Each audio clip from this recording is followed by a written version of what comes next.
Muito obrigado a você, irmão e irmã de Ideal Espírita, vocês, amigos e amigas que têm nos acompanhado aqui na página Estação da Luz Espírita, na reprodução dos programas da Web Rádio Cristo Consolador e da Web Rádio Estação da Luz. Nós queremos convidar você para mais um programa, e desta feita é imperdível mesmo. Programa Bezerra de Menezes, o homem, seu tempo e sua missão. Mas antes queremos lembrar que a nossa página não tem fins lucrativos. O objetivo é a divulgação da doutrina espírita. E aí nós vamos trazer para você agora Elielso Tavares, nos controles, nos trabalhos técnicos da Web Rádio Estação da Luz, numa conversa fraterna com o irmão Luciano Klein, de Fortaleza, Ceará. Programa Bezerra de Menezes, o homem, seu tempo e sua missão. Luciano Klein, de Fortaleza, e Elielso Tavares, em Natal, na Web Rádio Estação da Luz. Muito obrigado pela sua companhia. Vamos ao programa. Relatos. Inclusive, ele próprio, Elielso, nas biografias, ou melhor, nos livros que ele publicaria mais tarde, que são romances,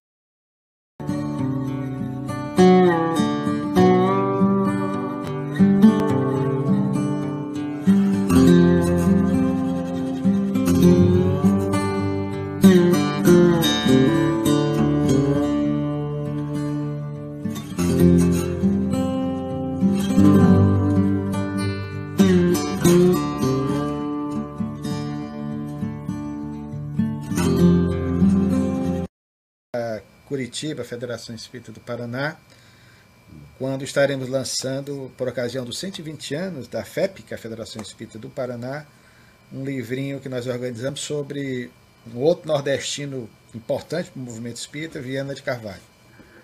Viana de Carvalho. Então, e você vai falar lá no Rio Grande do Sul sobre o livro Bezerra? Sobre Bezerra de Menezes, vamos fazer um seminário sobre Bezerra de Menezes. Então, a abordagem geral em várias casas, a solicitação é sobre Bezerra de Menezes e pesquisa. Lógico, lógico. Maravilha das maravilhas. E aí, nós queremos já pedir a você que faça a prece de abertura, que a gente vai fazer a leitura do Evangelho, e aí em seguida a gente vai começar o nosso bate-papo. Ficaram duas perguntas do último programa, que a gente vai colocar logo aqui, certo? E chegando mais, você já pode fazer aí, deixa eu só colocar aqui, você pode ligar, pode fazer pelo WhatsApp da rádio, né? Pode também fazer pelo Facebook e pelo YouTube. O WhatsApp já é bastante conhecido, né? Então liga e faz as perguntas se for o caso. Então vamos pedir ao nosso irmão para fazer a prece, o portador da nossa rogativa ao Mestre Jesus. Amorável Jesus, amigo, companheiro, paciente, zeloso de nossas almas, nós te agradecemos uma vez mais pela oportunidade que nos concede de, em meio às turbulências cotidianas, à agitação momentânea na qual nos encontramos, pararmos um pouco a fim de refletirmos mais detidamente acerca da tua mensagem redivível pelo Espiritismo. Ou como, na nossa reunião de hoje, relembrarmos as trajetórias de personagens da história do cristianismo, dos teus servidores fiéis, que envidaram esforços inimagináveis para que nós pudéssemos hoje estar aqui, desfrutando de seus esforços, de seus empenhos, a fim de que a mensagem do cristianismo de outrora, redivível pelo Espiritismo, pudesse lograr alcançar os nossos corações. Abençoa nesse instante, Senhor, todos os irmãos e irmãs que se encontram sintonizados com este programa, que objetiva levar sempre ternura, afeto, luz, saúde espiritual a todos nós. Sê conosco, Mestre, agora, hoje e sempre, que assim seja. Graças a Deus, meu querido. E aí, nós pensamos do Evangelho para hoje, está no Evangelho de Lucas, no capítulo 6, o item 43 e 45. E Jesus afirma: a árvore que produz maus frutos não é boa, e a árvore que produz bons frutos não é má, porquanto cada árvore se conhece pelo seu próprio fruto. Não se colhe figos nos espinheiros, nem cachos de uva nas sarças. O homem de bem tira boas coisas do bom tesouro do seu coração, e o mal tira as mais coisas do tesouro do seu coração. Porquanto a boca fala do que está cheio o coração. Se a gente levar isso aqui ao pé da letra, Bezerra estava com o coração prenhe de boas obras, né? Sem dúvidas. Mais tesouro e mais fruto do que Bezerra, né? É muito E o difícil. homem de bem que ele foi, né?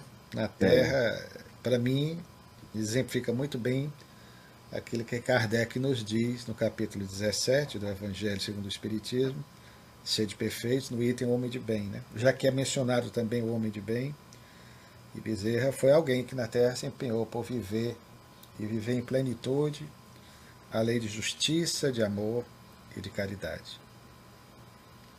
A palavra forte aí foi plenitude, né? Porque realmente, de uma forma plena, né?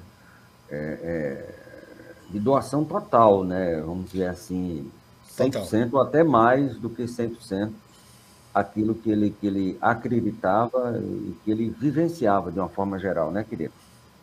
Por isso estamos falando dele aqui, exatamente por essa ação plena de uma vida profundamente dedicada a Jesus, à vivência dos ensinamentos, porque, como dissemos desde o nosso primeiro contato, meu querido irmão, que o que nos anima, o que nos empolga, e você até fazer observação a respeito disso, na maneira como nós falamos do Dr. Bezerra de Menezes, com muito entusiasmo, sempre com muita dedicação, com muito amor, pela gratidão que temos desse espírito, não foi pelo fato de ele ter sido um filósofo, alguém que vivia fazendo, como muitos que encontramos por aí, cujos pensamentos nos embevecem no campo da filosofia, elucubrações mais detidas no campo da filosofia, não.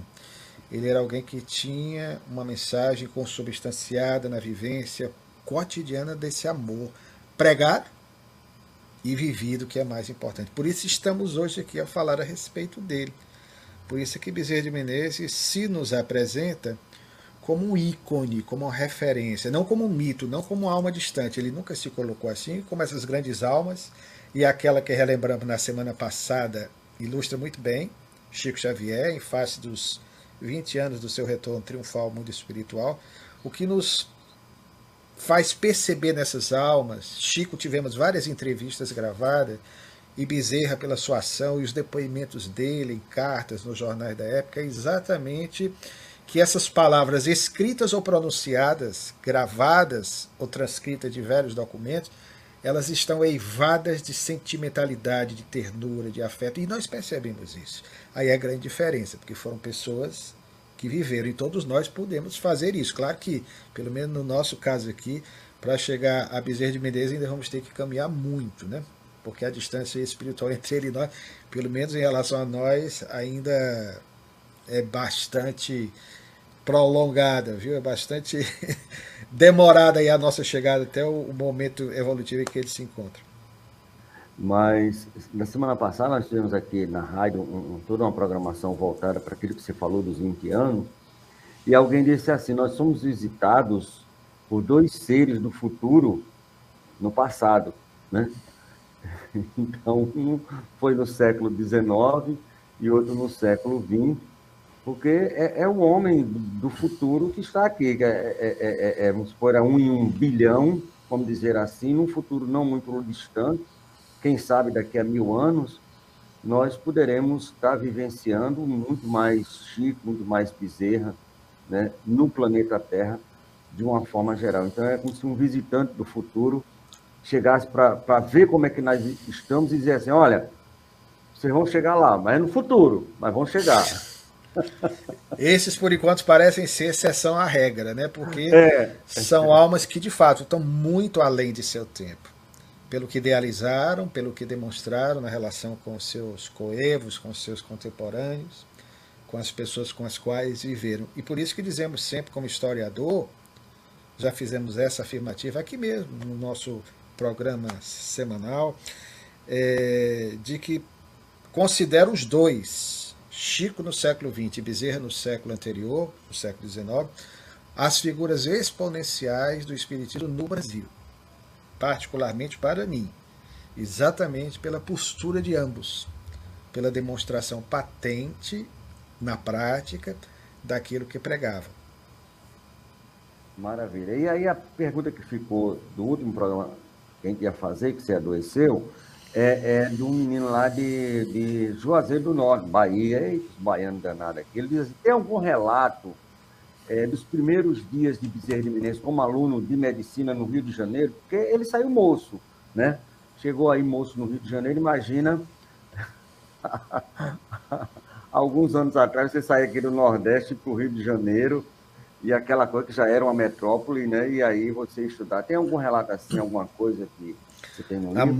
Há muitos relatos. Inclusive ele próprio, aliás, nas biografias, ou melhor, nos livros que ele publicaria mais tarde, que são romances nos quais ele emprestava a muitos personagens qualidades pessoais suas, dos seus familiares, seus entes queridos, de personalidade da própria história do Brasil. E há um romance intitulado originalmente de A Casa Mal Assombrada. Posteriormente, não sei o porquê, nas versões mais recentes da FEB, por onde o livro foi editado, suprimiram o advérbio mal e ficou Casa Assombrada. Mas originalmente, e procuro sempre respeitar o título original, era Casa Mal Assombrada, que eu não vejo por que altere em nada aí o propósito da obra. E essa obra ambientada em primeiro momento no nosso sertão nordestino, porque Bezerra viveu também no Rio Grande do Norte, você sabe disso. E teve passagem por Pernambuco, inclusive quando saiu do Rio de Janeiro para cursar a Faculdade de Medicina, ele sai daqui de Fortaleza no dia 5 de fevereiro de 1851, e foram praticamente 20 dias de viagem. Isso ele descreve no romance, retratando-se através de um personagem chamado Leopoldo Dantas, que não era cearense, era pernambucano, mas aí ele empresta todas as suas qualidades, e tudo quanto ele pontua no tocante a esse personagem é fato, é realidade. Ele diz que chegou no Rio de Janeiro, depois de aportar em Recife, Salvador, porque fazia aquelas escalas de época, era o vapor, e aí ele chega no dia 23 de fevereiro. O historiador, evidentemente, que foi checar, e eu fui checar e peguei inclusive o registro da chegada dos passageiros que vinham do norte, como o Nordeste era chamado à época. Naquele dia 23 estava lá o nome dele, Adolfo Bezerra de Menezes. Então, o historiador tem que fazer a checagem e ver ali o que é que de fato existiu. Então, ele faz toda essa narrativa. Nós já contamos noutra oportunidade para você as dificuldades que ele teve ao se instalar na casinha alugada pelos familiares, que ficava na rua Mata Cavalo, a dificuldade de, por exemplo, chegando atrasado no primeiro dia da Faculdade de Medicina, quase perdi a matrícula se não fosse a ajuda da filhinha do diretor, Luiz Jobim, num episódio muito comovedor que nós descobrimos, mostrando aí a ação da espiritualidade.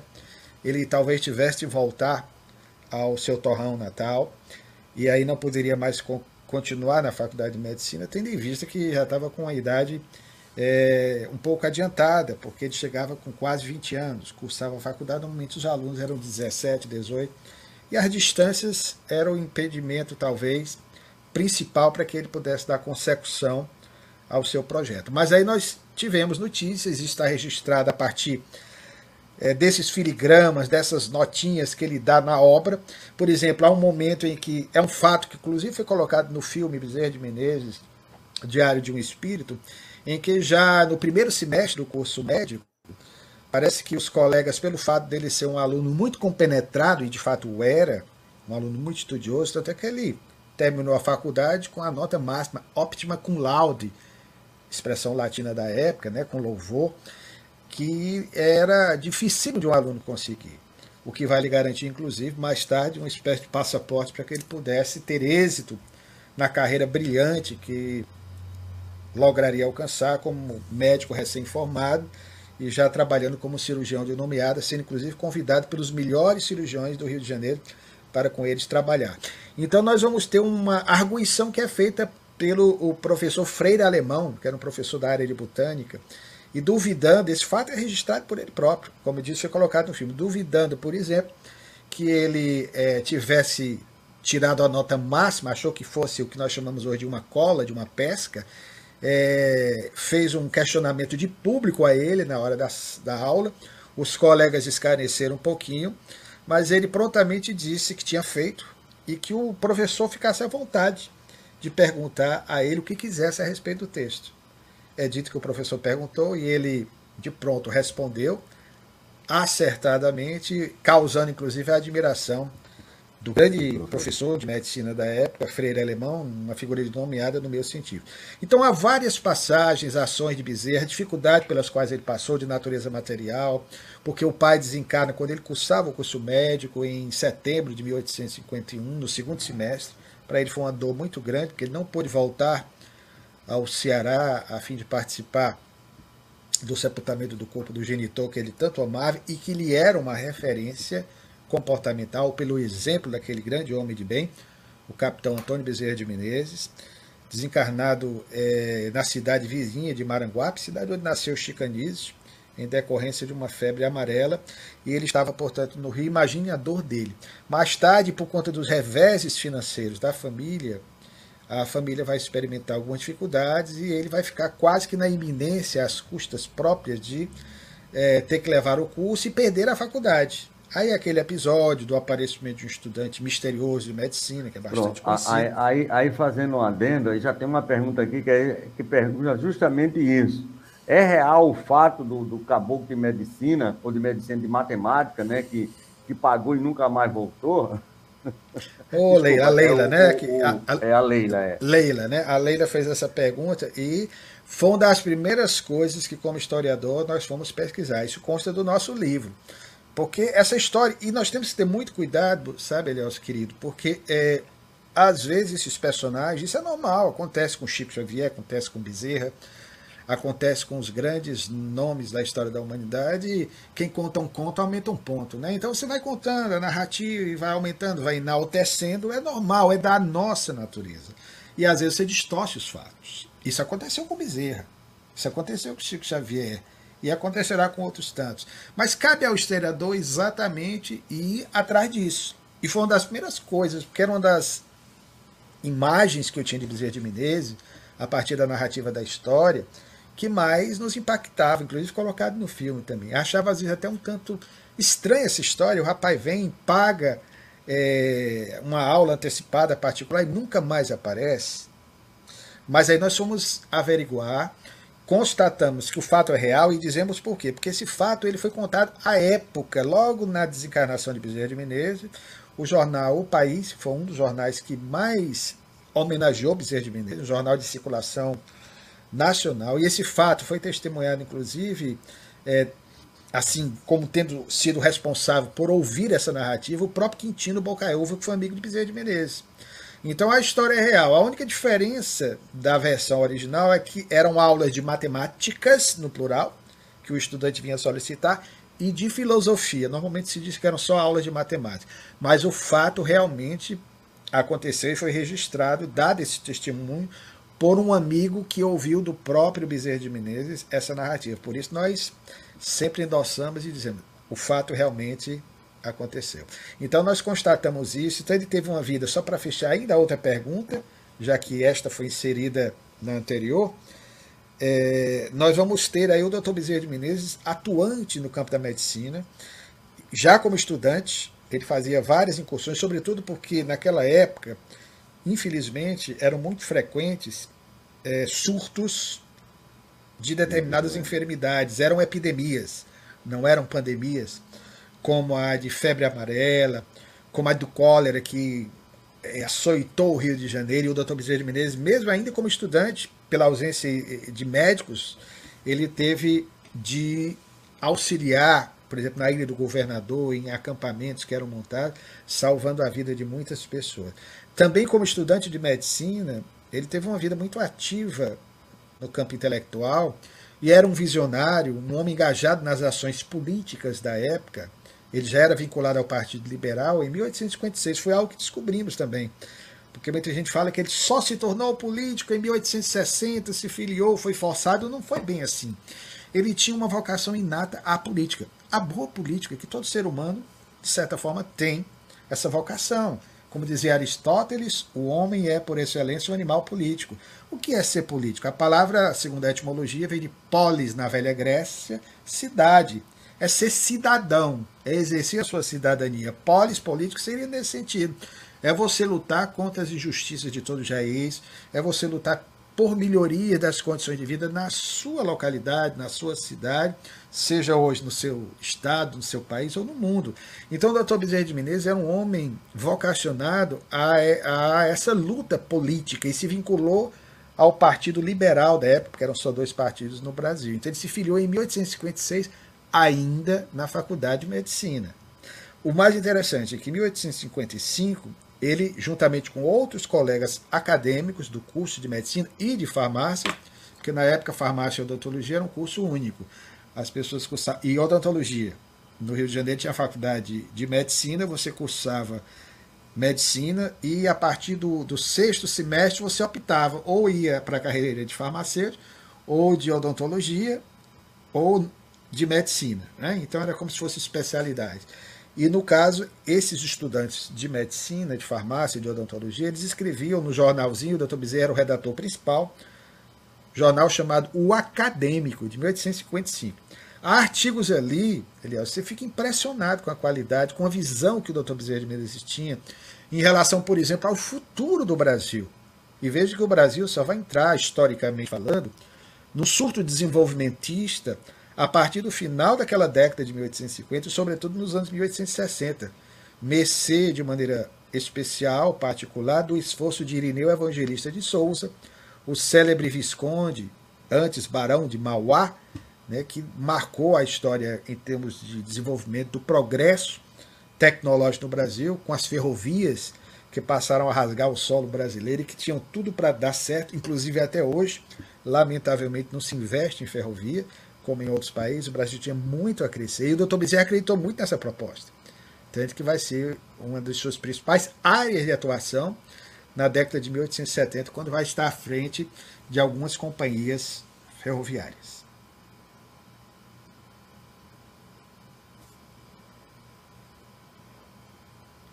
Perguntador lá, tu tem que tomar chá de maracujá, né, para ficar tranquilo, né? Que foi um negócio a pergunta foi sobre o maracujá, era. Maracujá. Na cuia. É uma das partes do filme que eu mais gosto, né? Porque ele faz aquilo. Passiflora, né? Passiflora, que era. O Dr. Bezerra conhecia a fundo a botânica. O senhor tem certeza que o senhor não colou? A pergunta estava mais ou menos. O senhor tem certeza que o senhor não colou? Isso não é cola, não, cidadão. Isso é fato. E foi arguído e se tornou amigo do Freire Alemão. É muito difícil alguém não ser amigo do Dr. Bezerra. De fato, ainda não. Ser muito invertido, assim, no bom sentido da palavra, e não gostar de uma pessoa como. E é interessante, sabe, Elcio? Os alunos, ele anota nos romances, os alunos da faculdade, há tantas coisas que você pode tirar da vida dele. Só como estudante de medicina, você também, já que a pergunta original, a primeira foi nesse sentido, ele registra em uma de suas obras também os apelidos que os colegas davam aos professores de medicina, como é normal ainda hoje nas escolas. Quem frequenta bancos universitários de algumas faculdades sabe que você dá um apelido a um professor pelo jeito do professor, e ele colocando lá uns que chamavam de glu-glu, de peru, a forma como os colegas registravam os professores, né? Então ele faz uma abordagem assim muito interessante do cotidiano, da sala de aula, o que nos permite compreender também, até no campo da educação, como era a faculdade de medicina daquele tempo. E olhe bem, o negócio do apelido é você não pegar A. Aí o cabo foi inventar de pegar A, porque o pessoal chamou a mim de pelado, né? Ah, meu amigo. Foi o tempo do Salesiano, era pelado. E não largou nunca mais, não, meu amigo. Não tem pra onde, não. Quem nunca teve um apelido, né? Chamava de vela branca, que era muito branco, né? Rato branco, vela branca, isso aí eu ouvi muito quando era criança. O negócio é não pegar. Eu trouxe aqui, não é uma pergunta e ao mesmo tempo porque é um livro que Chico, né, um dos livros, os 400 e poucos livros, já estão falando em 500, que tem aí Bezerra, Chico e você, que é pelo espírito, lógico, tem algumas mensagens de Bezerra de Menezes em alguns livros, né, mas esse aí é específico, né? Você poderia nos falar desse livro? Porque a gente lê de vez em quando, tem mensagens pequenas, mensagens grandes, né? Então é muito interessante esse livro e é uma recomendação, né? Muito. Sempre, sempre, sempre, porque vários médiuns, desde 1900, quando o Dr. Bezerra desencarnou, já lá em 1900, começaram a receber mensagens do Dr. Bezerra de Menezes. A primeira mensagem que nós encontramos foi do médium geminiano do Brasil, que, aliás, foi diretor da Federação Espírita Brasileira em 1902.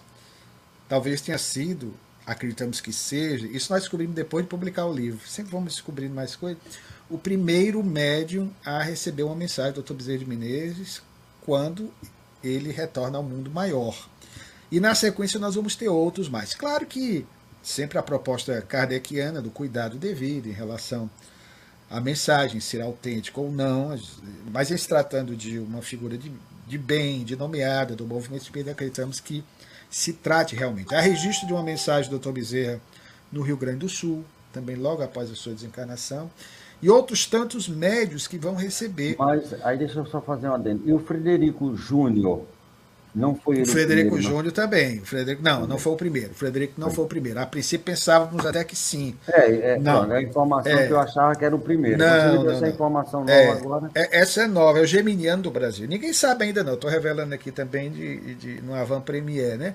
Como o livro já saiu, não deu tempo, né? Mas vai ficar a mensagem. Nós temos a mensagem, inclusive, que pretendemos divulgar posteriormente no outro trabalho, talvez. E nós temos Frederico Júnior, que foi um médium extraordinário, desencarnado já na segunda década do século XX. Nós tivemos o João Gonçalves do Nascimento, que foi amigo do Dr. Bezerra de Menezes, o médium responsável por sua cura. Depois nós vamos ter muitas mensagens do Dr. Bezerra de Menezes através de uma pupila sua. Pupila, uma moça que foi cuidada por ele, foi orientada mediunicamente, conhecida muito no Brasil, até a primeira metade do século passado, hoje lamentavelmente esquecido de muitos. Eu me refiro à Aura Celeste, Adelaide Gonçalves, uma grande médium. Hoje ninguém fala dela. Do Rio Grande do Norte, viu? Do Rio Grande do Norte, pronto. Agora que você falou, me lembrei, ela era sua conterrânea. Lamentavelmente esquecida. Ela chega no Rio no final da década de 1890, procura... E outra coisa, ela está no livro Obreiros da Vida Eterna, a serva fiel, se não me falha a memória. Exatamente. Então, é uma figura realmente incrível, né? Pelo que ela fez, montou um trabalho, lá João Evangelista, desencarnou na década de 40, esquecida, lamentavelmente, do movimento espírita dos nossos dias. Médio extraordinário, tinha muitas mensagens também mediúnicas de Viana de Carvalho. Zilda Gama recebeu o Dr. Bezerra. Ivone do Amaral Pereira tem um vínculo afetivo e de existências anteriores com o Dr. Bezerra de Menezes. Divaldo Franco, na atualidade, sempre presente nas reuniões do Conselho Federativo Nacional da Federação Espírita Brasileira, em alguns momentos psicofonando as mensagens do Dr. Bezerra de Menezes, mas ninguém, fizemos toda essa abordagem, ninguém como Chico, né? Pelo menos na nossa leitura, nos traz com tanta substância, com tanta autenticidade. É aquela história do filtro velho, experiente, você não sente o gosto do filtro novo, né? Aquele gosto de barro, aquele filtro já maduro, é o Chico. Então o Chico é Bezerra. E o mais, esse livro é notável, são mensagens relativamente curtas, são mensagens bem didáticas, dirigidas. Você percebe, por exemplo, quando você lê as mensagens de Emmanuel, a diferença. O Dr. Bezerra tinha um estilo próprio.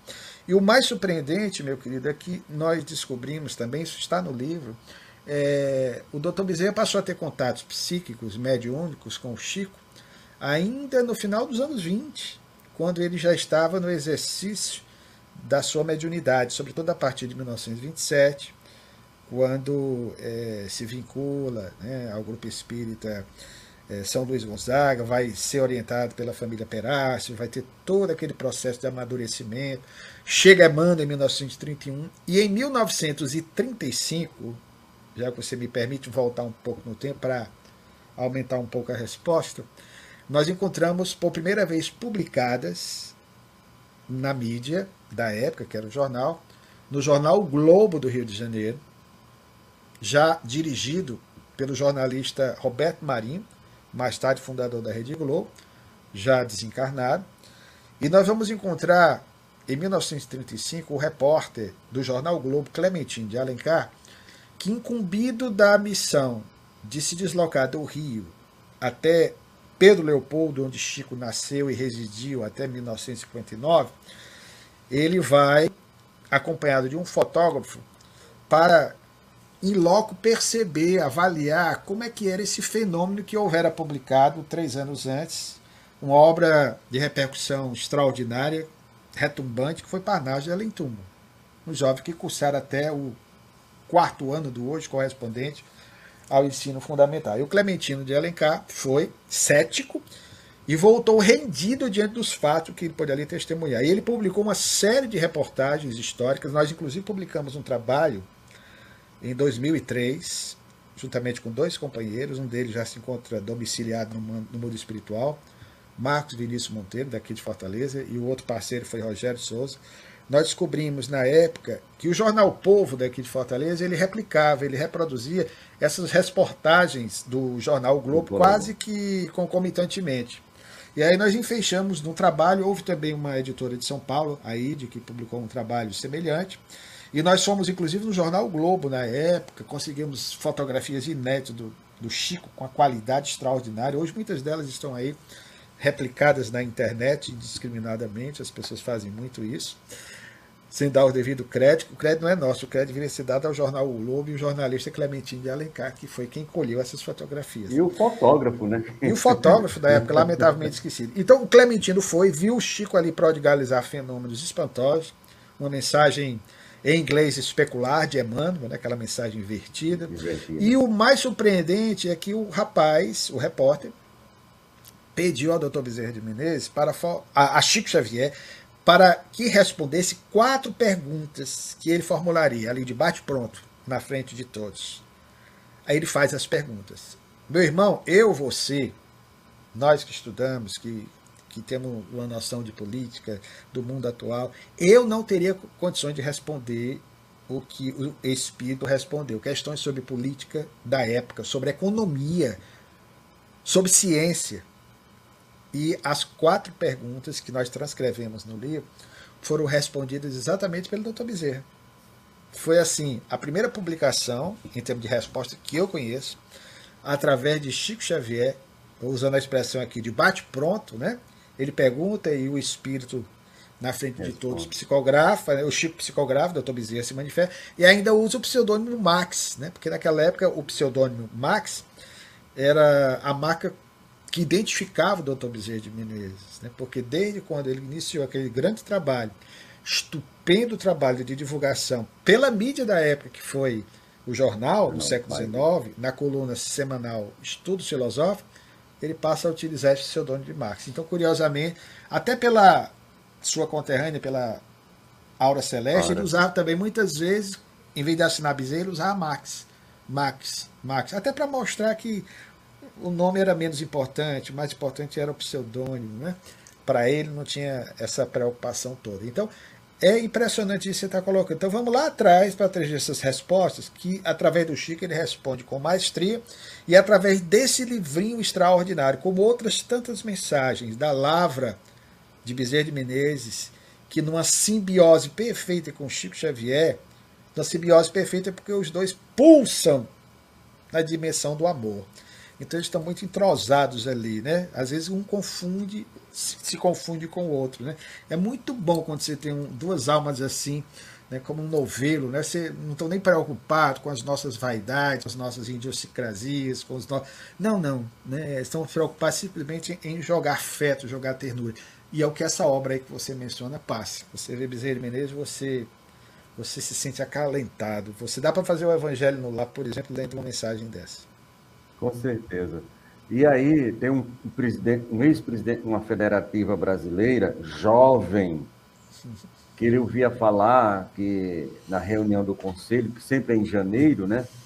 E tem a mensagem, ou a psicofonia do Divaldo, de Bezerra através de Divaldo. E disse que todo mundo chorava. Ele disse, olha, eu acho que isso também é muito assim, né? É muito demais, sabe? Não é possível e tudo mais. Ele disse que na primeira reunião que ele foi, enquanto vice-presidente, não era nem presidente, vice-presidente, que ele teve o privilégio de participar, aí no final começou, né? O Divaldo, e começou o pessoal a chorar, o pessoal, né? Os mais antigos ele foi vendo, e ele foi se prendendo, esse Tavares. Eu fui me prendendo, mas, meu amigo, quando eu pensei que não, eu parecia um menino com um choro de pranto. Não era um choro assim que desce uma lágrima, né? É um choro de... É uma coisa que você não consegue controlar, de tão maravilhoso, de tão belo, de tão fascinante, que você só não tem outro sentimento a não ser esse. Agora, não, era um pranto de muita alegria, era como se fosse uma alegria tão maravilhosa que as cachoeiras das lágrimas... E eu posso dizer para você, meu querido, que eu assino embaixo, confirmo tudo isso. Porque já testemunhamos, tanto no Conselho Federativo Nacional, na FEB, antigamente o Divaldo e o Raul Teixeira sempre participavam, o Raul normalmente com uma mensagem psicografada, e o Divaldo, além da psicografia, com essa mensagem final.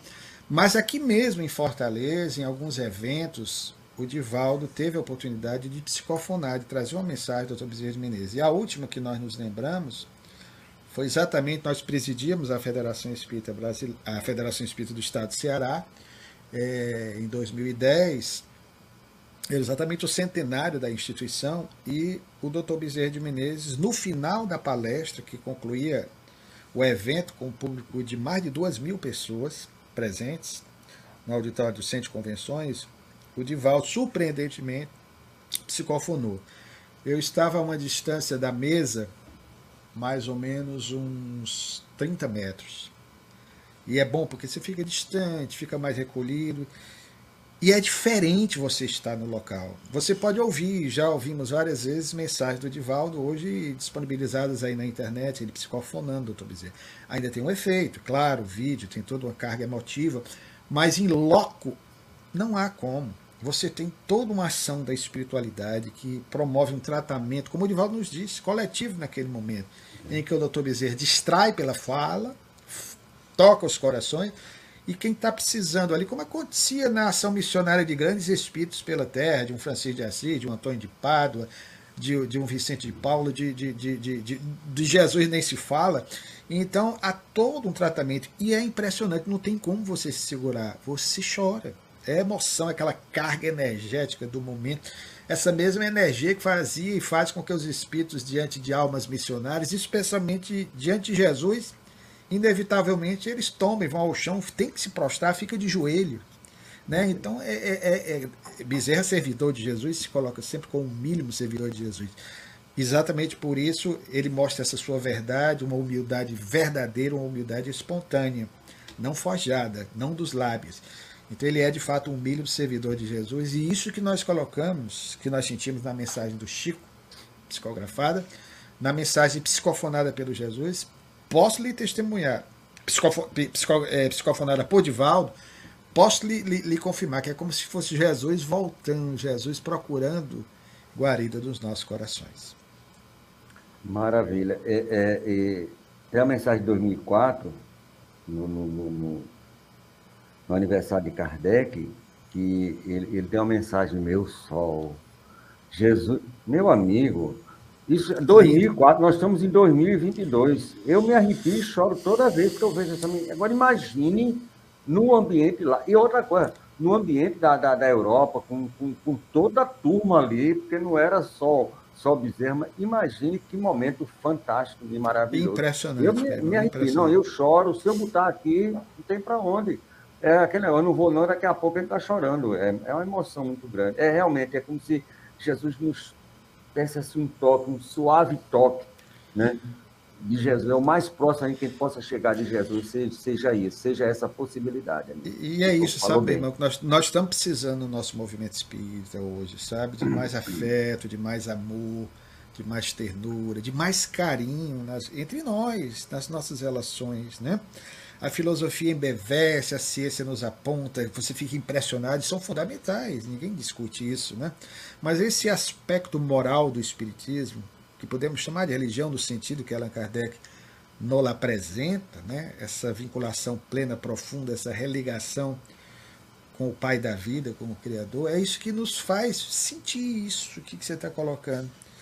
Porque às vezes nós nos empanturramos de conhecimento, de filosofia, mas ficamos nulos na nossa capacidade de sentir, de perceber o outro. Então, um Bezerra de Menezes, um Chico Xavier, entendeu porque viveu isso aí. E mostra para nós que é grandemente importante fazermos essa opção. E aí chegou uma pergunta agora da Norma. Acho que ela perguntou. não, Norma, da Barroca, de Paulo Afonso. Qual era a relação entre Chico e Bezerra de Menezes durante a vida do Chico? Eu acho que você já deu uma boa respondida nessa pergunta, mas pode aprofundar Mas mais, é né? uma relação de afeto, uma relação de ternura, uma relação que transcende a existência anterior do Chico, porque o próprio Chico Xavier, no romance Ave Cristo, faz menção a um personagem, Irmão Corvino, velho, É. que era uma das encarnações transatas do Dr. Bezerra de Menezes. Eu tenho muito cuidado no tocante à afirmativa de reencarnações. Mas digo esta porque quem a disse foi Chico Xavier, então eu fico mais tranquilo. Como também que Bezerra foi Zaqueu, porque foi Dona Ivone do Amaral Pereira. Então, confiando, né, na inspiração desses dois grandes médios, e Chico faz essa narrativa extraordinária desse personagem do cristianismo, do quarto século da era cristã, então os dois têm um vínculo, porque Chico psicografava, ele já vem trabalhando em prol do nosso país. Não é à toa que os dois foram designados para missões especiais no tocante ao Espiritismo, um no século XIX, o outro no século seguinte, que foi Bezerra de Menezes. E estavam entrelaçados nesse projeto, conforme dissemos anteriormente, Emmanuel mais diretamente, e até aquela história da diferença de Emmanuel para Bezerra de Menezes, no lidar com as pessoas que acompanhavam o Chico, com aquela gama de sofredores. Há uma história narrada que é bastante conhecida no movimento espírita, que o Emmanuel era uma figura austera, circunspecta, mais fechada, numa postura um tanto diferente, e pela própria maneira dele ser. Vinha do Manuel da Nóbrega, do velho senador Publio Lento, e o Dr. Bezerra de Menezes era aquele afeto puro, aquela alma que deixava vazar por todos os seus poros ternura, carinho e amor. Aí diz que quando o Emmanuel entra no recinto, espiritualmente falando, aqueles que estavam ali, sofredores do mundo maior, evidentemente que tem todo o impacto energético, magnético desse venerando espírito, que eu considero o quinto evangelista, porque o Emmanuel consegue interpretar como ninguém. Como já disse alguém certa feita, o quinto evangelista, eu repito e concordo, porque ele consegue interpretar como ninguém, na minha ótica, a essência do Evangelho de Jesus. Então Emmanuel entra, todo um respeito, mas quando o Dr. Bezerra entra, é aquela gritaria, né? Socorro, Dr. Bezerra, me ajude. É o pai, ou melhor, é a mãe, né? A qual todos os filhos recorrem naquele momento de desespero, porque sabe que o Dr. Bezerra era aquilo mesmo, né? Me ajude, Dr. Bezerra, socorro, Dr. Bezerra. Quantos de nós gritamos o seu nome na hora de desespero, né? É real, é real. É muita coisa. É essa relação, né, do Chico e do Bezerra, né, que pôde patrocinar aqui no planeta Terra, e principalmente aqui no Brasil, essa liga, vamos dizer assim, os dois foram esses grandes patrocinadores dessa liga, que é muito importante. A filosofia é uma coisa fantástica, a ciência também, mas se não tiver essa liga do amor, que a gente chama de moral, que a gente chama de religião, E aí é interessante. a coisa não anda, né? Se Não, você não não, não botar essa anda. liga, fica rangendo e você não vai andar. E com essa liga você consegue correr, né? É interessante, meu querido, que o Dr. Bezerra, quando encarnado, ele usava muito a imagem, creio até que já comentei em outra oportunidade, das duas asas, para se referir ao conhecimento e à sabedoria, ou ao amor. Então ele falava da necessidade do equilíbrio da ciência e da fé, como aliás Allan Kardec já coloca em O Evangelho segundo o Espiritismo. E o Dr. Bezerra fazia questão de enfatizar isso em vários dos seus textos dos estudos filosóficos. Ele fazia menção à necessidade do equilíbrio das duas, para que assim o pássaro humano pudesse desferir voo no rumo de horizontes mais felizes. Mas sempre pendia para esse lado do afeto. E Emmanuel, mais tarde, curiosamente, por meio de Chico Xavier, vai uma vez mais trazer essa imagem do Dr. Bezerra de Menezes para mostrar a importância da mesma, né? É real. Nós temos uma pergunta aqui, eu vou fazer a pergunta, mas antes de você responder, eu quero dar uma passada aqui nas pessoas que estão mandando abraços e beijinhos para nós. A Ivone, aí daí, ó, aí da terrinha, acho que é bairro do Meireles, da praia, né, que é praia, né? Meireles é Uma praia, região né? aqui, De é um praia, bairro né? próximo aqui a Aldeota, perto da praia de Iracema ali também. Fortaleza. Bezerra, Caibá, Schutter e o Euripes podemos considerá-lo como preparadores do terreno para a missão do Chico Xavier, que estavam ali, né, antecedendo um pouquinho, né, a chegada do Chico, né? Mas você segura aí, que eu vou aqui agradecer a Olga Feitosa, né, que é do céu, de lá do Rio de Janeiro, e a Liduína também. Ela diz assim, ó, lembra dos nossos encontros, porque elas tinham um encontro lá de Bezerra de Menezes, e era muita emoção. Seu Wilson José da Hora, ele não é o número zero, não é o número zero. Não é o cadeira cativa número 1, não. Seu Wilson José da Hora é o número 0. E não é só aqui na nossa web rádio, a gente roda, tá aí seu Wilson, lá de Recife, lá do bairro do Ipicep, sempre com a gente. A Nacilda, que é aqui do interior, tem uma casa espírita, uma grande trabalhadora. O Gilberto, que também é aqui. Essa daí, não sei se você conhece essa menina, mas eu acho que ela faz um bom serviço. Se você quiser contratá-la como assistente, olha, pense, eu assino embaixo, viu? Isso é gente boa, viu? E a Cláudia Rocha também, que manda aí abraço, a Olga, todo mundo. Você acha que esse trio trabalhou um pouquinho antes e depois, lógico, evidentemente, trabalhou também para que o trabalho do Chico pudesse ser realizado de forma tão plena, linda e maravilhosa? Antes de responder, queria só mandar um abraço para a companheira ali do CELD, do Rio de Janeiro, Centro Espírita Leão Denis. E me lembro muito bem que em agosto de 2008 eu recebi um convite dos companheiros dessa instituição, que manteve durante muito tempo a editora CELD do Rio de Janeiro, que são apaixonados por Bezerra e por Leão Denis, né? Daí o nome da instituição. E nós estivemos no Rio para fazer uma série de palestras, ficamos encantados com aquela casa, o trabalho magnífico que fazem, ainda hoje, e na época o Altivo Panfiro, que foi o grande baluarte da instituição, havia desencarnado há pouco tempo. Tivemos a oportunidade de conhecer o Altivo Panfiro aqui em Fortaleza, ele nos convidou, fomos nos encontrar com ele no hotel, porque ele veio do Rio de Janeiro, já estava doente, e foi visitar Jaguaretama, terra besta do Dr. Bezerra de Menezes. Aí nós fomos ter com ele no hotel, foi quando o vimos pela primeira e, infelizmente, na Terra pela última vez. Então a irmã nos faz lembrar, assim, com muito carinho, dos companheiros lá do CELD, né, que nós tivemos na época, Centro Espírita Leão Denis, Bento Ribeiro, um momento, assim, para a minha existência inesquecível. Inclusive, só para curiosidade, já que tem um tempinho para responder a pergunta, eu disse que às vezes na hora do desespero você grita lá, o doutor Bezerra me acuda, né? Eu me lembro muito bem que quando eu fui, na época, saí sozinho daqui de Fortaleza, e eu tive de pegar um avião, sair pela madrugada, 4 da manhã, né? Cheguei no Rio, já depois, perto de 9 e tudo. E na época eu saí às pressas de casa, de madrugada, né? O voo era nesse horário. E quando eu, por não ter me alimentado direito, estava indo para o meu café devido, estava entre duas senhoras no avião, e quando o avião começou a subir, meu irmão, a vista começou a turvar. Eu disse, pronto, aqui eu vou desencarnar, eu vou desmaiar, né? Era um mal-estar devido a eu não ter me alimentado direito, né? Ou talvez uma espécie de uma hipoglicemia, alguma coisa. Aí eu, meu Deus do céu, e eu não conhecia as duas senhoras, disse, ou eu vou pedir socorro aqui, aí eu na hora fechei os olhos, doutor Bezerra, pelo amor de Deus, me acuda aqui, eu estou indo para falar do senhor. Aí eu melhorei o avião, né, equilibrou o voo, aí pronto. Mas voltando à questão, meu querido, nós temos o Espiritismo, para que houvesse a sua instalação na Terra, uma pleiade de espíritos, do lado de lá e do lado de cá. Kardec sempre fez questão de fazer destaque a isso, realçando que ele na Terra era mais um.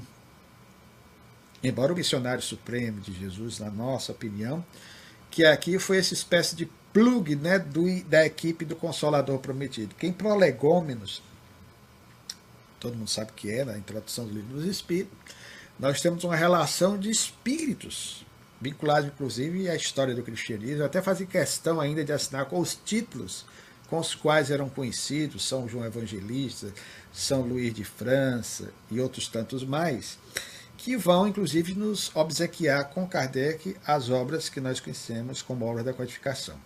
No século XIX, no Brasil, que seria a Terra, a partir da qual o Espiritismo seria catapultado para o mundo, projetado para o mundo. O Brasil devolveu o Espiritismo ao mundo nos dias atuais. Nós vamos ter no século XIX outros tantos espíritas. E o que eu lamento, sabe, meu bom irmão, é que há tantos espíritas extraordinários completamente esquecidos do século XIX. Porque nós não lembramos mais desses que também foram incríveis, extraordinários, como Eurípides Bazanufo, do Triângulo Mineiro, desencarnado em 1918, dia 1º de novembro daquele ano, em face da pandemia da época, que foi a gripe, a chamada gripe espanhola, né? Que de espanhola não tinha nada propriamente. Mas o fato é que esse grande missionário que recebia o Dr. Bezerra de Menezes tinha um vínculo afetivo e efetivo com o Dr. Bezerra de Menezes. Então, Caibachuto e Idem, lançando Clarim em 1905, esse jornal que circula até hoje.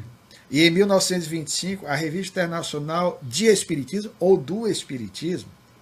Caibá desencarna na década de 30, chegou ainda a ter contato, a pelo menos saber da vida de Chico Xavier. Nós tivemos também em São Paulo João Gonçalves da Silva, o Batuíra, outros espíritos, exatamente figura notável do jornal Verdade e Luz, desencarnado em 1909. Então nós vamos ter grandes espíritos. E um dos grandes esquecidos também do movimento espírita, que eu faço questão de realçar, o grande nome da oratória do espiritismo, até a primeira metade do século passado, foi Viana de Carvalho, que esteve aí no Rio Grande do Norte, que esteve em todo o Nordeste praticamente, correu o Brasil inteiro divulgando pela palavra falada, era um excepcional orador, e pela palavra vivida, o que é mais importante, como um Paulo dos nossos dias, o apóstolo dos gentios, a mensagem do Evangelho de Jesus, a boa nova espírita. Então, nós vamos ter esses grandes nomes. Para realçar aí, quem viu Viana falando diz que Divaldo é um pálido reflexo. Então você tem uma ideia. Exatamente. Que é um pálido reflexo do que era Manu, né? Conhecido Manu. E o próprio Divaldo nos disse isso, né? Que Viana de Carvalho foi a glória da oratória espírita, a expressão do Divaldo, na primeira metade do século passado. Pessoas que conheciam Viana, que viam de Viana, e depois viram Divaldo falar, porque Viana desencarnou em 13 de outubro de 1926, com apenas 51 anos, muito novo à época. Era impressionante o efeito retumbante das preleções de Viana, amigo desses aí que você citou, inclusive amigo íntimo de Caibachuta, né? Escrevia para os dois periódicos do grande bandeirante, né, de Matão, que é Caibachuta, terra onde hoje atua nosso querido amigo Orson Peter Carrara, uma das figuras mais lindas, mais encantadoras que eu tive a oportunidade de conhecer na presente existência. E é o culpado de fato e de direito de você estar aqui, viu? Tem que falar isso, tem que dizer. Como ele não está ouvindo, eu posso fofocar dele, né? Está falando dele aqui, então eu queria mandar um beijo para ele, depois você diga que nós falamos mal dele aqui na live, pode ser que ele assista. Mas uma alma encantadora. É verdade. E o CELD, para você ter uma ideia, ele tem uma parceria muito grande aqui com a nossa web rádio. Nós temos aqui 5 programas que são trabalhados pela equipe do CELD, a Amália, a Rosângela, a própria Olga, a Rita de Cássia, a Helena de Fátima, todo esse pessoal do CELD. E tudo começou, meu amigo, por causa do Altivo. Eu tinha um programa aqui com 2 pessoas do Rio, não sei o que é Altivo. E eu fiquei encafifado de saber quem é esse tal desse Altivo, e eu fui atrás e a gente descobriu essa joia que é esse trabalho que a gente faz, fantástico, maravilhoso. Maravilhoso, saudade. Até hoje guardo as fotos, o tempo passa tão rápido, rapaz, já são 14 anos que estivemos lá. Eu estive no Rio depois, em 2015 e 2008, né? Mas foi assim um momento inesquecível. Ainda tenho amigos com os quais sempre me correspondo do CELD. Fizemos uma palestra, né, que é uma palestra com um auditório gigantesco, um sábado à noite. Uma palestra memorável, na época já sobre o Dr. Bezerra de Menezes. Maravilha. Sim, aí para a gente finalizar, eu queria que você falasse, chamasse o pessoal. Vai ser esse seu trabalho no Rio Grande do Sul agora, de sexta a domingo. Você volta na segunda. Vai ser presencial e vai ter uma parte também virtual? Faça aí Pronto, eu vou até eu vou te mandar depois a informação, aliás, porque eu não tenho assim com precisão. Eu sei que presencial, né, porque eu vou estar lá, não sei como eles vão transmitir. O seminário que vai ser na Federação Espírita do Rio Grande do Sul. E tem uma sociedade espírita, também eu estarei presente lá, que tem mais de 6.000 trabalhadores, é impressionante. Sociedade Espírita Bezerra de Menezes, que é de 1917. Sociedade ali para o lado do sul do país tem umas casas, e tem casas no Santa Catarina, que é no interior, mas interior assim longe, o negócio não é perto assim, né, 20 quilômetros, é longe. Eu conheço umas 3 ou 4 casas, tem um amigo nosso aqui, que ele é bisneto do fundador da casa, 100 e poucos anos. Então, muitas casas são no interior. São casas, isso, bem antigas. Lá é um movimento antigo, bem anterior ao nosso. E eles me convidaram, mas eu não sei, não posso te afirmar com segurança, mas caso seja divulgado, até a Meire que está presente aqui, depois nós podemos disponibilizar para vocês aí o link do YouTube. Que a gente faz a divulgação aqui. Porque pronto, deve ter uma parte virtual. Isso acredito que sim, normalmente eles estão fazendo híbridas, né? Até mesmo para o público local. Mas eu só quero agradecer a você. Olha, dizer como outro, valeu a pena a espera, porque quando a espera é gostosa, a realização é divina, linda e maravilhosa. E foi muito bom esse programa de hoje, adorei. Não sei se pela falta, né, que você fica, né, aquele negócio, quando come doce, né, o cabo se lambuzou, eu me lambuzei todinho aqui, eu estou totalmente lambuzado de tanta alegria que você Mas eu vou lhe dizer, meu querido, você não se envaidece, que eu sei disso, mas eu me sinto muito bem com você aqui nesse programa, nessa dobradinha, a gente fala espontaneamente, eu acho tão bom, melhor do que as palestras, que você bate um papo fraterno, como se estivéssemos aqui com os amigos que estão ligados a nós, né, num ambiente de uma casa espírita daquelas bem de outrora, em que nós temos o ensejo assim de falar espontaneamente do que vem ao nosso coração, a respeito de Bezerra, a respeito de outros assuntos. Aproveitamos o ensejo para falar de Chico, homenageando uma vez mais essa alma peregrina, extraordinária, pelo muito que nós devemos a Chico Xavier. Então eu me sinto muito feliz, me sinto bem, eu vim para cá, eu me revigoro. Naquele dia que eu estava meio adoentado, quando eu entrei nos bastidores virtuais com você, eu ia fazer o programa, mas estava indo um pouquinho cansado, nem tanto pelo físico, mas a cadeira, o tempo de sentar. Aí você gentilmente, percebendo, sugeriu que segurássemos um pouquinho mais. Com certeza. E fica à sua disposição no que você precisar sempre, viu? Maravilha, meu amigo. Muito obrigado. E daqui a 15 dias volta ao programa ao vivo.